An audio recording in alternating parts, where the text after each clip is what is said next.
देशाचे पंतप्रधान नरेंद्र मोदी यांच्याकडून माजी पंतप्रधानांना अभिवादन। माजी पंतप्रधान अटल बिहारी वाजपेयी यांची आज जयंती। या निमित्ताने दिल्लीत पंतप्रधान मोदींकडून अटल बिहारी वाजपेयी यांना अभिवादन करण्यात आले।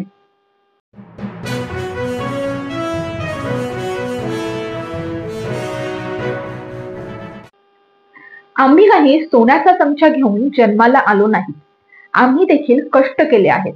चंद्रकांत पाटलांच्या सोन्याच्या चमच्याच्या विधानावरून अजित पवारांचा टोला।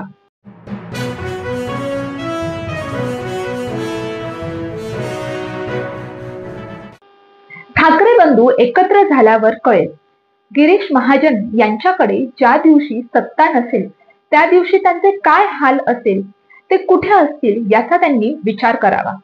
संजय राऊतांचा गिरीश महाजन यांना टोला।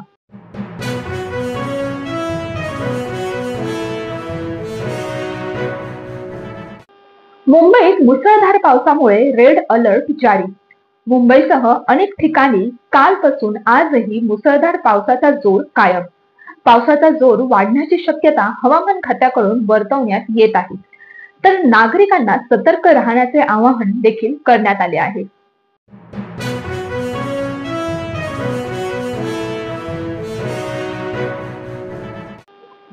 देशभरात कृष्ण जन्माष्टमीचा उत्सव पाहायला मिळत आहे।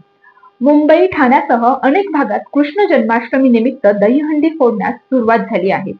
तसेच मालवण मधील कांदळगाव येथील ओझर विद्या मंदिर कांदळगाव, गोपालकाला आणि मूर्ती विसर्जन सोहळा मोठ्या उत्साहात संपन्न झाला। गेल्या कित्येक वर्षांपासून चालत आलेली ओझर विद्या मंदिर कांदळगाव प्रशालेची गोकुळाष्टमीची ही परंपरा आजही जपून ठेवली आहे। तुम्हा सर्वांना लोकनिर्धार न्यूज चॅनल कडून कृष्ण जन्माष्टमीच्या हार्दिक शुभेच्छा।